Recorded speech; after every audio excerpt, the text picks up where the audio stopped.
controls the past, controls the future. Who controls the present, controls the past.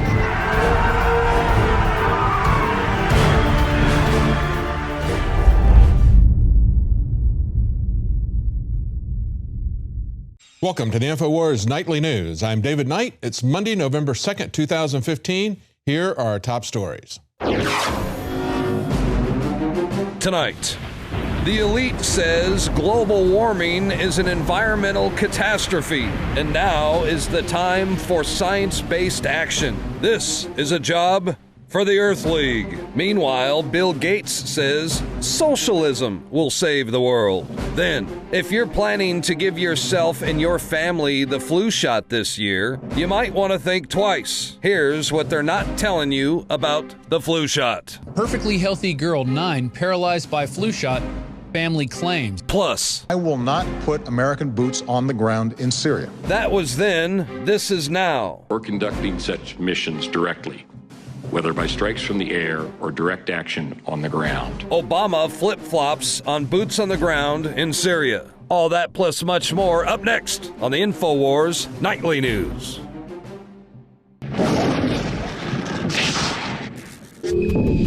It's no longer necessary to try to infer or deduce how global governance is going to come to us. Global redistribution of wealth and a global control is now being presented as it's never been presented before. Never more overtly, never more in the open than it is being done this year with climate change. Now, of course, these people tried 6 years ago at the Copenhagen Summit, and they failed. And they've been working on this agenda ever since. Let's take a look at the Earth Statement, and we're going to talk about who this comes from. It says, this is the year of opportunity for a sustainable future. They say 2015 is a critical year for humanity.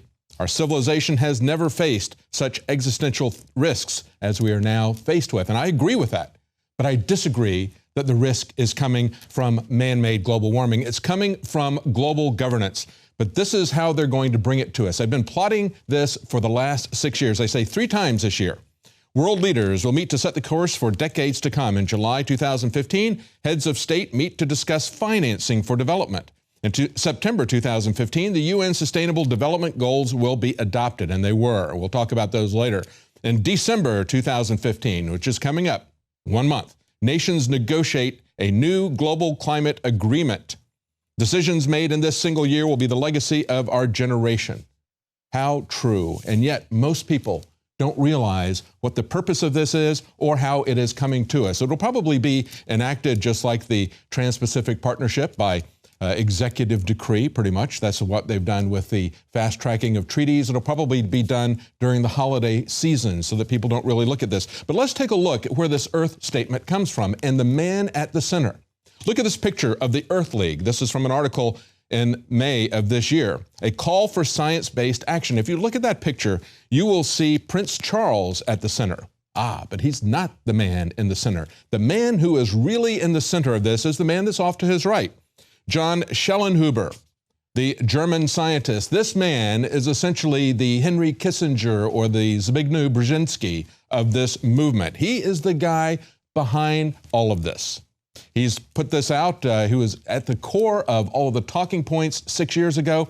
And now we see this year he has surfaced not as being behind Prince Charles, but really being behind the Pope and behind the Pope's encyclical earlier this summer to push global governance and now redistribution of wealth using government, global government. That's what they're coming at us with in this upcoming conference. Pope Francis appointed a population control extremist to the Vatican Post. And this is, again, going back to July. This is the Breitbart article on him. It's nothing but a twist from 2009. It's the same agenda, the same Schellenhuber. This is a guy who is now behind the Pope and not Prince Charles. They need a kinder, gentler face than Prince Charles to sell this, and they need to sell it on a moral authority. But look at what they were selling. This guy, of course, has been appointed to the Pontifical Academy of Science.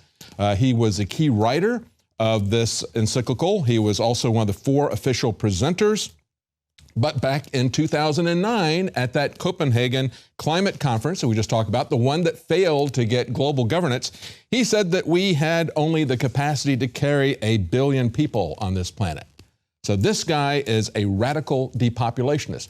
How are they going to sell a moral agenda? Well, of course, you got to get rid of these people somehow. I thought it was interesting that just this last week, as China got rid of its one-child policy, we had a Boston professor, I mean, where else would they come from? Sarah Conley, saying that we need a one-world child policy. And of course, that's what's ultimately going to happen if you pursue a policy of depopulation. That is what these people are after. That is what the Pope has embraced, a one-child policy. And listen to the way she puts this. She says, even having 2 children, the replacement value for the population, as the new Chinese policy allows, is likely to be too many children. By the time the birth rate stabilizes, the global population will be at unsustainable, that's their favorite word, unsustainable, or it is sustainable, unsustainable level, so we don't have a right to so many children. That's what happens when you say that you embrace this Malthusian view of the world, this view of Gaia theory that looks at humans as a virus that's killing the planet. But that's coming from Schellenhuber, the guy who wrote the encyclical for the Pope, the guy who presented the encyclical for the Pope, the guy who is head of his scientific advisory council, the guy who has created all the talking points, the 2% levels, talking about that we are now at the tipping point. But of course, there's another aspect to what Schellenhuber has been pushing, and that is world government. Look at this Catholic publication here, Vox Cantoris. They were concerned about the fact that the Pope was moving towards pushing a world governance. Here's what Schellenhuber talks about, and here's what they had a problem with, because they're Catholics. They want to see the Catholic Church embracing what they believe is the mission of the Catholic Church and not selling a materialistic world government. They say Schellenhuber wishes to influence Canadian Parliament. This guy is in Canada. He says he wants to see a certain percentage of national parliamentary seats earmarked for global ombuds people. And of course, the term is ombudsman, but that's, I guess, not politically correct enough for Schellenhuber. And this is what Schellenhuber said. He said, let me conclude with a daydream about those key institutions that could bring about a sophisticated version of the conventional world government notion. World government notion. Global, and then he inserts the word democracy. There's not going to be any democracy in this. But he says global, this one world government, might be organized around 3 core activities: an Earth Constitution, a global council, a planetary court. I can't discuss these institutions in any detail here. Well, that was 6 years ago. That was at Copenhagen. Now we can see what they're going to do. We have seen the Vatican now calling for a world government, and it is not an inference. It is not anything that we have to imply from this. This is now being explicitly stated. Listen to what the Vatican said. This Pope, these measures ought to be conceived as some of the first steps in view of a public authority with universal jurisdiction. That's world government, folks. As a first stage in a longer effort by the global community to steer its institutions towards achieving the common good. He is selling global governance, global socialism. And he goes on to clarify this. He says the primacy of politics is over the economy and finance. Understand that what he's talking about here is politics over economy, politics over finance, politics over private property, politics over individual rights. That is essentially what he's talking about when he's pushing global socialist world government. Now, the actual agreement, I give credit to the New American for discovering this. This was on October 31st. This is something that came out on Saturday. Stealth agenda, new UN tribunal to judge U.S. for climate debt. And the only thing I disagree with is that it's a stealth agenda. It's not a stealth agenda except to the people who refuse to listen to what's going on.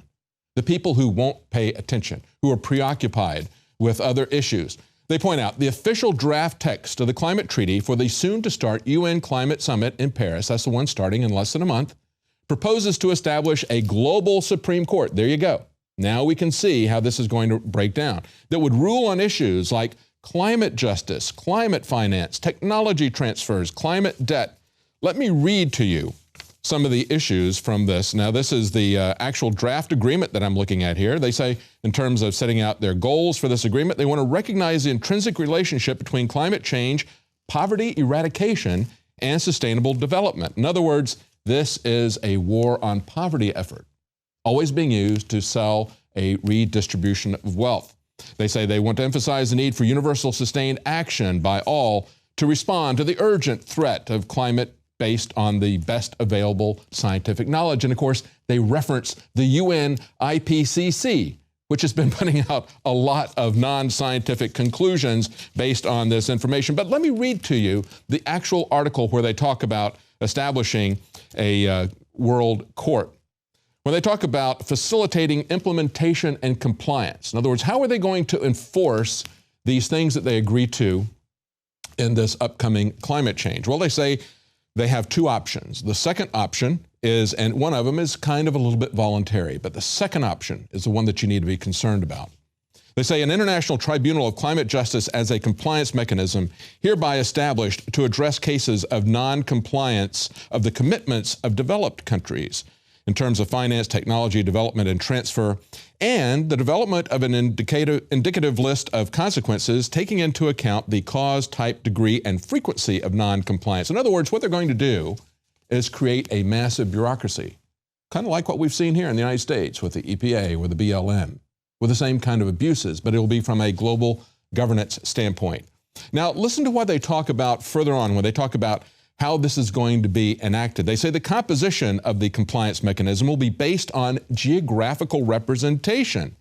It'll have representation of the least developed countries and small island developing states.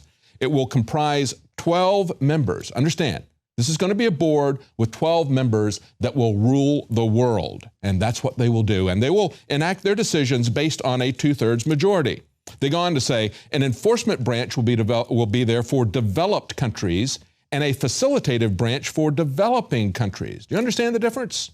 The developed countries are going to get the iron fist. They're going to get enforcement. The developing smaller countries are going to get help. They're going to get facilitation to help them along with this. And that means subsidies. They're going to transfer your wealth. We talked about this as being a redistribution of wealth that's from the richer countries to the poorer countries. That is what this is all about. They say the role of the enforcement branch will be to review compliance and commitments made by the developing countries. The enforcement branch may recommend actions that a developed country party should take. So you're going to get the cops on the developed countries, but the other guys are going to get the soft hand, the subsidy. The role of the facilitative branch will be to assist them in finding ways to incentivize their efforts to meet these commitments. In other words, what we're going to have is an American government that borrows even more money from the banks and then turns it over to these small groups or to the World Bank and then borrows it back again a second time. But we will get the iron fist. And we can see some of these actions coming, and remember there were 3 different things that were coming this year, and of course the one that was just enacted back in September as the Pope was concluding his visit to the United Nations was the resolution adopted by the General Assembly for transforming our world, the 2030 Agenda for Sustainable Development. And this has a great deal in it. It has already been enacted. They say this agenda is a plan of action for people, planet, and prosperity. It will eradicate poverty in all of its forms. It is the greatest global challenge and an indispensable requirement for sustainable development. And this is for all countries and all stakeholders. And I stopped there and I said, wait a minute. All countries, that should be inclusive enough. Why do we have all countries and all stakeholders? Well, folks, because it's the stakeholders, the ones who really own everything, that are going to be making these decisions. It's not going to be global democracy. It is going to be global corporatism. Multinational corporations and the billionaires who control them will be the ones who are calling the shots. They are the stakeholders. You don't have a stake in this future if we don't stop this. They are the stakeholders. And they say the United Nations headquarters in New York on September 25th to the 27th enacted this. They say this is an agenda, and this is their own summary of this. This is an agenda of unprecedented scope and significance. It is accepted by all countries and is applicable to all, taking into account different national realities, capacities, levels of development, etc. These are universal goals and targets which involve the entire world, developed and developing countries alike. They are integrated, indivisible, and they balance the 3 dimensions of sustainable development. This is a global plan. They see that this is really big. It's not getting any coverage in the press. People are not paying any attention to it. And yet we see that the Catholic Church is really the one that is taking the lead under this Pope. We have global bishops who've called for complete decarbonization by 2050. That's not something that's new. That was something that came out of the Copenhagen Exchange 6 years ago. What they have done is they are using the Catholic Church and this Pope as the new face to sell this old world agenda. This is what this is. We're going back into the Dark Ages, back into serfdom. And they point out these bishops are calling for complete decarbonization, no carbon of anything, okay? And they want a drastic reduction in the emission of carbon dioxide and other toxic gases. Folks, carbon dioxide is not a toxic gas. It's breathed out by us. But of course, they can reduce the number of people radically and reduce the amount of carbon. They can reduce our food and reduce the amount of carbon. They can keep us from heating and cooling our homes and kill us off that way, reduce our standard of living, reduce our life expectancy. They can get rid of us that way. They can decarbonize us with that. So the bishops have urged to keep in mind not only the technical, but particularly the ethical and moral dimensions of climate change, because that's the way they're coming at us this year. They say, of course, the disagreements are who should pay for this and how will we make sure that this is enforced? Well, I just read that to you. That's what's coming up at the end of this month.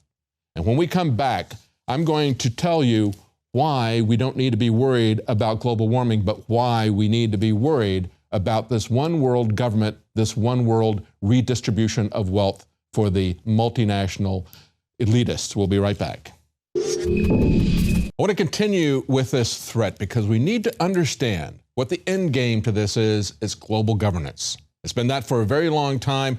In order to sell taxation at a global level, in order to sell a bureaucracy that is going to control everything at a global level, and to establish crony capitalism at a global level, they are telling us that we are facing an urgent threat to our very existence with man-made global warming. So the solution to that is socialism. That's what we see from Bill Gates. We're going to get to that article in just a moment. But let's question this fundamental assumption. Let's be skeptics of the science for one moment here. Let's take a look, for example, at what NASA has just revealed. We see that NASA has just put the lie to the fact that we're told it's a fact, but it's not, that the global polar ice caps are melting. Not true. Only half true. That's the way they manipulate the data. And let's take a close look at how this data has been manipulated. Now, this is a report from Jay Zwally, a glaciologist with NASA's Goddard Space Flight Center. And he says, according to the new analysis of satellite data, the Antarctic ice sheet showed a net gain of 112 billion tons of ice a year from 1992 to 2001. And what he's saying is we're essentially in agreement with other studies that show an increase in ice discharge. So he says, yeah, there's more ice that's being discharged from the Antarctic, but understand that there's more ice overall. He says the difference is, our main disagreement is for the East Antarctica and the interior of West Antarctica. There we see ice gain that exceeds the losses in other areas. You understand? You have even more ice gain there. So yeah, you're seeing more ice discharged, but the polar bears aren't dying. They're perfectly happy with their situation there, and the ice is actually seeing a net increase. Now, the way some people have spun this, they say other scientists have observed gains in land elevation in East Antarctica, explains NASA, but they've attributed this to snowfall in the region. You see how the data can be manipulated? You see how they can look at the same information, the height of the land, and one of them can say, well, it's snow that's causing it to be that high, but the ice is really melting underneath it. So I'm going to go with my original theory so we can move ahead with global governance. Even though it's increasing in elevation, that's nothing but snow. Nevertheless, Zwally's team used meteorological data dating back to 1979 to show that snow accumulation in East Antarctica has actually been declining, showing that the increase in elevation must be the result then of thicker ice. Do you understand that? Think about that. You got the same data. You can see that it's going up, but of course the people who are selling us this elaborate lie to justify global governance, global taxation, global bureaucracy, say, oh, it's the snow. NASA came back and said, no, sorry, that doesn't work either because we've got records showing the snowfall in the Antarctica. But of course, if you question this, you will be facing the worst kind of persecution, the kind of persecution that we haven't seen since the Vatican Scientific Advisory Board was created back with Galileo and Copernicus, when people were vilified, when they lost their living because of the science that they came up with. You can't have a free discussion. You can't have open skepticism that science is based on. Because if you're somebody like Philip Verdier, a household name in France for his daily weather reports, he's actually known as Mr. Weather in France because he is the weatherman on the French channel there, the largest French channel. And he wrote, my book, Climate Investigation, was published 1 month ago. It got me banned from the airwaves, and he was put on leave back on October 12th, and we reported about that. Now the update today is that he has actually been fired. And this is from Climate Depot. He says, I received this letter this morning and decided to open it in front of you because it concerns everybody. In the name of freedom of expression and freedom of information, and I would also say free inquiry, freedom to do science, no, you can't have that. Because they are going to push this agenda regardless of what the facts say. They're not going to try to debate you, they will silence you. And that should tell you all you need to know about these socialists. He says his book was coming out just weeks before the start of the much anticipated UN Climate Change Summit, which is going to be in Paris. So if it's going to be in Paris, you can't have the main meteorologist in France questioning the fundamental assumptions of global warming, can you? As a matter of fact, it got even worse than that. He wrote his book in response to France's Foreign Minister Laurent Fabius. He met with TV meteorologists and asked them to highlight climate change issues in their broadcasts. He said, I was horrified by this speech. So he wrote this book saying there's a lot to be skeptical about. And we talked about this in great length when this story first came out. Of course, at that time, he'd only been put on a leave of absence. We saw the same thing happening here in Austin at the American Meteorological Society. The only non-scientific exhibitor there was a George Soros Foundation, who were there to tell meteorologists that they needed to push man-made global warming on their audiences. They said, this is horrible. Most meteorologists don't believe this theory. And it's like, yeah, absolutely, because they do science. They create models that they can test, and they're constantly refining those models to try to get more accurate weather predictions. And I imagine it's even harder for them to swallow the idea that somebody can predict the climate decades or centuries in advance of now, when they can't do it with all of their scientific tools a few days in advance as accurately as they would like to do. But of course, today we see that it is really socialism that can save the planet. This is what Bill Gates is telling us. This is an article we have on Infowars.com today. So the world's richest man, Bill Gates, has said that the private sector is too selfish, too inefficient to produce effective energy alternatives to fossil fuel. He says, without a substantial carbon tax, there is no incentive for innovators or for plant buyers to switch. For plant buyers, yeah, okay. So those would be, I guess, the billionaire stakeholders who own everything. Understand that he's pushing exactly the same talking points that we saw being offered by Schellenhuber 6 years ago. He's talking about being fossil-free by 2050. Where did you hear that? Oh, yeah, that's right. The bishops are now pushing that. The global bishops are pushing that for the Catholic Church.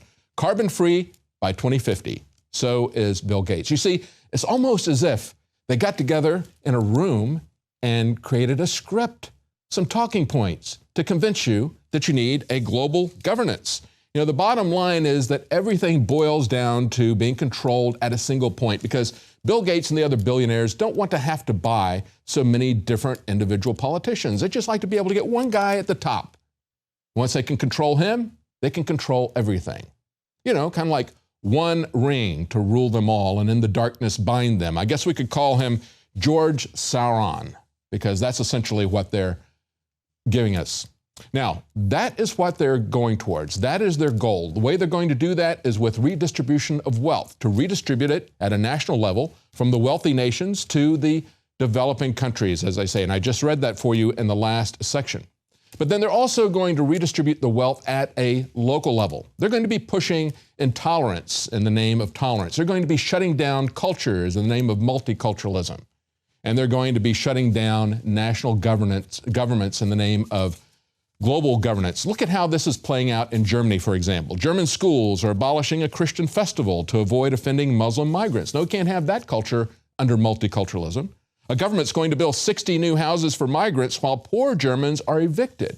You see how that works? You bring in the refugees as a humanitarian effort, but then you take the people who are already in the country and you make them homeless in the name of compassion for refugees. Because what this is fundamentally about is this is about using the third world and its massive population as leverage against the first world nations who are the only ones who have the ability to stand up to these billionaires and their global governance schemes. So the first world countries need to be taken down. They need to be taken down by mass migration. They need to be taken down by redistribution of wealth at the national level. This other article here that we covered yesterday on the radio, German village of 102 braces for providing 750 people asylum. So they're going to have to, each of those people in that small village of 100 is going to have to provide asylum for 8 people. That's how they are swamping the first world nations. And of course, most in Europe don't understand what's going on. We had this classic story. This should be the metaphor for what's going on in Europe. Migrants sing jihadist songs at a refugee center, and the ignorant German volunteers applaud. Yes, ignorant and brainwashed. But those migrants, as they're coming in, were told that they're refugees from Syria, and we've reported many times how that is simply not the case. They're coming from a large number of areas. They're now disappearing into the woodwork, and that is going to be used as another part of the solution, another part of the global control. Stay with us when we come back. We're going to tell you how this is going to play out for universal biometric control. We'll be right back. As we've been talking about in this program, this move towards global governance that we're going to see towards the end of this month is just one aspect of it. Of course, we see the open borders are pushing us in that direction. It's about increasing the entitlement state to a point of collapse. That's what Cloward and Piven talked about. But of course, they're also trying to erase national borders. They're trying to remove culture in the name of multiculturalism. That was what we were talking about when we pointed out the German schools abolishing Christian festivals. You've got to get rid of that culture and do it in the name of multiculturalism. We have to be intolerant in the name of tolerance. We have to confiscate wealth so that we can redistribute it and call that compassion. That's the way this is coming at us. But then, of course, there's another aspect of this as well. Not just the redistribution of wealth, not just the changing of authority from national sovereignty to a global sovereignty, but also they are bringing in what could potentially be a literal reign of terror with people that are coming into Europe and elsewhere, into the United States, through these open borders. Just take a look at what's going on. As we were talking about as we went to break, thousands of Muslim migrants disappearing from camps in Germany and elsewhere, primarily just in Germany. Look at what's happening just in Germany. Of course, that's their destination because that's where the pot of gold of the entitlement state is being offered to them, there and in Sweden primarily. They say on Wednesday alone, more than 600 people disappeared from their welcoming center. This is reported by Die Welt. One of their larger papers there. They say there's 700 refugees disappeared from Lower Saxony. Altogether, 7,000 have left and are AWOL. Where did they go? Where did my immigrants go? Well, there's a way to find them. We can enact a UN plan. See, problem, solution. Problem, solution. They create the problem. Even this, in this case, it's a real problem, not like global warming. But whatever the problem, they have a global solution to it. Look at this article on Infowars.com. UN plans to implement universal biometric identification for all of humanity by 2030. And again, in this article, Michael Schneider goes back and references the UN Agenda 2030 article that I was reading from, that draft document that was there. Actually, it's not a draft document. They passed that. And he points out, did you know the UN intends to have biometric ID cards in the hands of every single man and woman and child on the entire planet by the year 2030, just 15 years from now? He says, did you know that there's already a central database in Geneva, Switzerland, collecting data from many of these cards? This is part of the 17 new global goals that the UN launched at the end of September, again at that conference that I pointed out, one of the 3 key conferences this year that they're pointing out. Prince Charles and the Pope and Schellenhuber, their Henry Kissinger, has all pointed out. Goal 16.9 says this is their target. By 2030, provide legal identity for all, including birth registration. So your birth will be registered to the UN. It'll be stored in Switzerland, and they will track you from birth. The UN High Commissioner for Refugees. Oh, there you go. See, that's how they're going to usher it in, through refugees. That's the reason, the rationale that they're going to use to track us all. The UN High Commissioner for Refugees is moving forward with plans to use biometric technology to identify and track refugees and has selected a vendor for this project, Accenture. This company will collect facial, iris, and fingerprint biometric data. They will then work with Accenture's unique identity service platform to send this information back to a central database in Geneva, Switzerland. And they say they're going to get legal ID into the hands of everyone by the year 2030 with its Identification for Development, ID4D initiative. They've even got a great little acronym there for it. The ID4D initiative was originally launched by the World Bank. Always the usual suspects, right? And they're proud to be working side by side with the UN to get legal identity into the hands of all. Actually, they're going to be putting our identities into their own hands. They say, of course, he points out, this is still Michael Schneider's article. He says, of course, this is all being framed as humanitarianism. It's a venture right now, but will it always stay that way? And what will happen if and when you refuse to take this UN identity card? At that point, you will become an outcast from society, just as we see people in Germany who don't want to give up their culture, their language, their property to people who are being brought in. They are becoming outcasts. They are setting up tools to identify them. That was also done at the UN. The Strong Cities Network is focused not on Islamic jihadis who might be coming in. It is focused on people who react to that, people who are anti-migrant, anti-Islam. Those are the extremists that they're looking for, not those other droids. Those are the ones they're looking for. Just look at this article from the New York Times. FBI tool to identify extremists is criticized. So the FBI has come up with a program. They're going to give this to teachers and students, try to train them to not be drawn into violent extremism. Nevertheless, people are saying, oh, this is just focusing on Islamic extremism. It's Islamophobic, okay? And they say this hasn't been a factor in the epidemic of school shootings and attacks in the United States. There's their pivot. That's where they pivot to us, okay? They say it's misplaced priorities. This is a person who is part of a Sikh organization. He says the greatest threat facing American school children today is gun violence, not Muslim extremism. There you go. That's how they're going to move it to us. Now, when we look at all of this and we look at what our government is doing and how this is all being changed by a few billionaires, I have to ask you, do you really think that you are part of a fantasy politics league? Do you realize that the two teams are owned by billionaires in this fantasy politics league? You know, Jeb Bush talked about fantasy sports. He was given that question. And of course, he said, well, gee, that's something we really ought to look at regulating. You know, his first instinct is there ought to be a law somehow. We need to shut that down. And he says this is kind of like day trading where there's no regulation. What he was doing was he was offering himself out to Sheldon Adelson when he starts talking about, yeah, you know, this is kind of like, this could be like gambling. We need to shut this down because he is running out of money. Yeah, his little exclamation mark is limp. Okay, and he's dragging that thing around trying to get somebody to send him some money. This story from Politico says the Bush team is bracing for a cash crunch. So who's he going to get that money from? Well, that money is going to be coming from billionaires who are going to be contributing to super PACs. And he's not getting any of that money coming into him from individual donors. Remember that when he began his campaign, he drew in about $150 million. It was a huge, huge haul from billionaires. It went into his super PAC, but he can't get access to that money. The super PACs spend their money independent of the candidates. So he can't pay his staff with that money, and nobody is contributing to him. As a matter of fact, they're not contributing to his super PACs anymore either.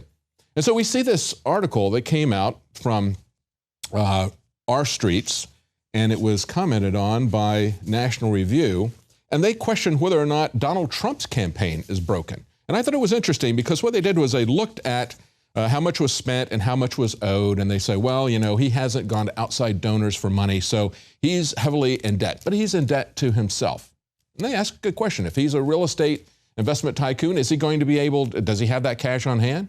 Or is he going to have to liquidate properties? If he does so, will he have to do so at fire sale prices?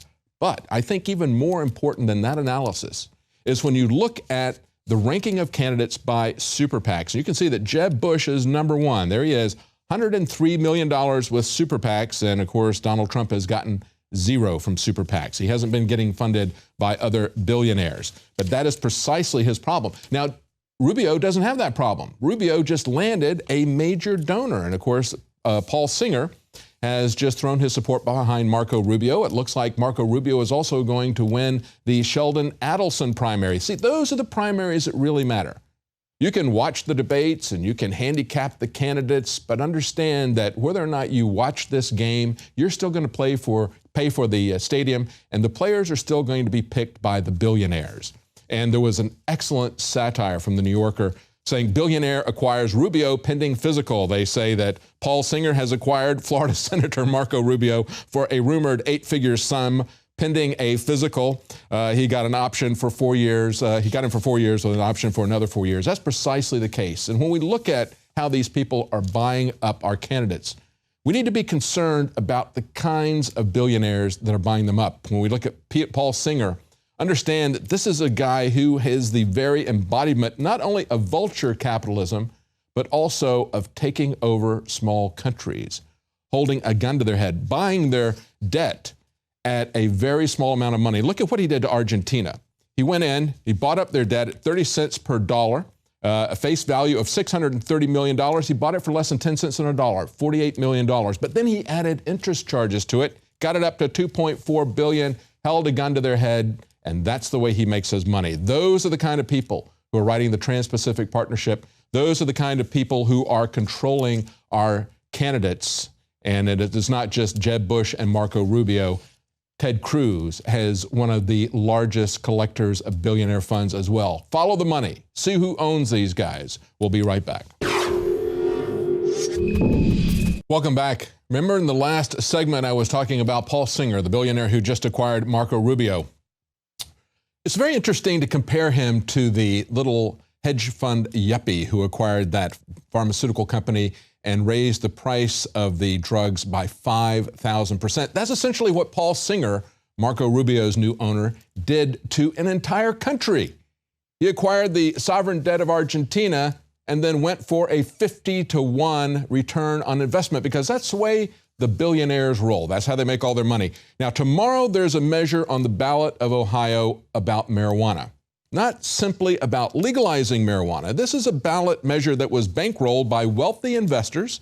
They spent nearly $25 million to put it on the ballot and sell it to voters. It wasn't that nice of them. How altruistic of them to try to stop the suffering of this unconstitutional war on drugs. No, that's not why they did it.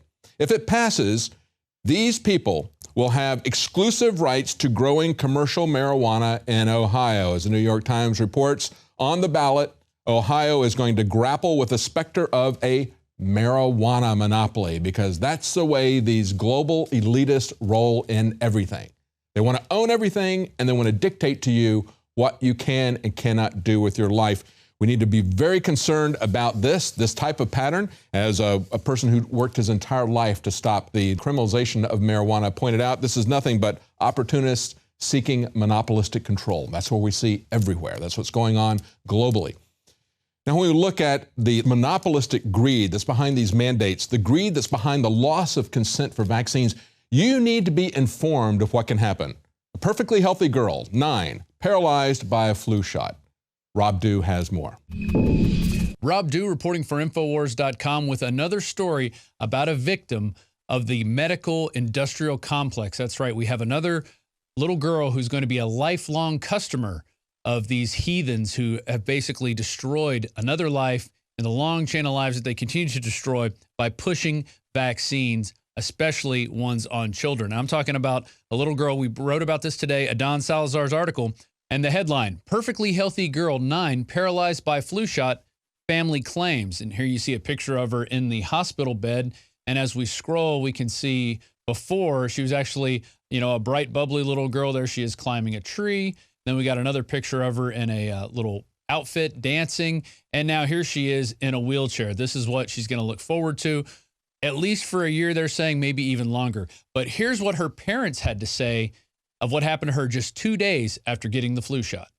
And then her health went downhill. 8 hours later, she was profusely vomiting, and again Friday morning, and by Saturday she was paralyzed from the waist down, has seemed to went blind, totally blind, and it just seems that she had a seizure. Doctors, they say, don't yet know what happened or why, but they point to one thing. But we know in our hearts this was the flu vaccine that made her ill. So doctors don't know why. Well, here's what I do when I look at these vaccines. I go right to the source, the insert. And here we see one for BioCSL. That's right, is the drug Aflura. And it is for the 2015-2016 formula. You can see that right there. And here we see they want 1 or 2 doses, at least 1 month apart if you're between 5 and 8 years of age, 9 years or older, 1 dose. Now let's look what's in one of these doses. Oh, thimerosal, a mercury derivative, is not used in the manufacturing process for the single dose, and therefore these products contain no preservative. The multi-dose presentation contains thimerosal, 24.5 micrograms right there of mercury. And so that's the multi-dose. Who knows if she got the single or multi-dose? She was 9 years old, so she was right on that cusp of getting the single or multi-dose. But let's look at here's a old vintage Alex Jones show from his Access days, talking about the KI report that we played many times here on Infowars.com. Here it is, that mercury is good for you. This is what they want you to think. Safe levels. So here is that piece, and then I will comment on it after you've had a chance to see it. Here it is. Mercury-containing vaccines may have on kids. A life-saving device wins over-the-counter approval by the FDA. And sick of your glasses and contact lenses? A new corrective eye surgery is approved today. Here's tonight's medical headlines with Medical Watch reporter Seema Mather. Mercury-containing vaccines may help, not harm kids, according to 2 new studies in the journal Pediatrics. There have been widespread concerns that mercury-based preservatives in vaccines might impair the neurological development of children. These new studies suggest that the opposite, that the preservatives may actually be associated with improved behavior and mental performance. So that's just one of the reasons why the media will not search for answers as to why vaccines are causing children to be injured. Because they get paid by these companies in ad dollars. So they're never going to have anything bad to say about vaccines. That's why doctors don't know what's causing this little child to be paralyzed. And that's why, back in the day, Alex Jones was pointing out that they were saying mercury was actually good for you. Now let's go back to more of this insert. Here we go at the warnings and precautions. Fever and febrile seizures. They say in there they think she had a seizure. All right, Guillain-Barré syndrome, which is a paralyzing condition that occurs over your body. Well, she's now paralyzed. Then they have all these other little vaccine reactions that they talk about. And then let's look at here. So here's some other adverse reactions associated with the influenza vaccine. This is section 6.3. Neurological disorders temporarily associated with the influenza vaccine, such as encephalopathy, optic neuritis. All right, optic neuritis. Now that, let's look and see what that is. Optic neuritis is when you have damage to the optic nerve and it eventually causes blindness.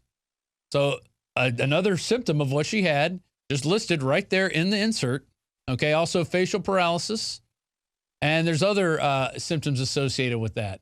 So encephalopathy is just these brain disorders that they're not really sure what it is, but it could be from many different organic or inorganic causes. So those are just a few of the things that they say could happen to you when you take the flu shot. So this poor little girl ends up like this. Her parents don't know. Well, they know what it is. They know it's the flu shot because you know your kids. Now, the doctors are saying, well, we're not quite sure if it's the flu shot. And they're never going to admit that because vaccines are their bread and butter. It keeps the people coming in the door, especially young kids. And it's all about conditioning and brainwashing. They say you got to bring your kid in for a wellness check. And every time they come in for a wellness check, which basically we're just taking their weight and height, we're also going to give them a vaccine because these vaccines help. So that's why you have all these doctor visits scheduled the way they are. So every time you come in, you're getting a shot, and it's programming you to receive something from the pediatrician every time you go in to get a shot. Now, I want to end with this last piece, and this is from an article that we put out at the end of October. Investigate CDC fraud. Congressman calls for hearing on vaccine autism cover-up, and that's Florida Representative Bill Posey. Here's what he had to say when he went before the floor earlier this year about the CDC cover-up of vaccines. For these reasons, I bring the following matter to the House floor.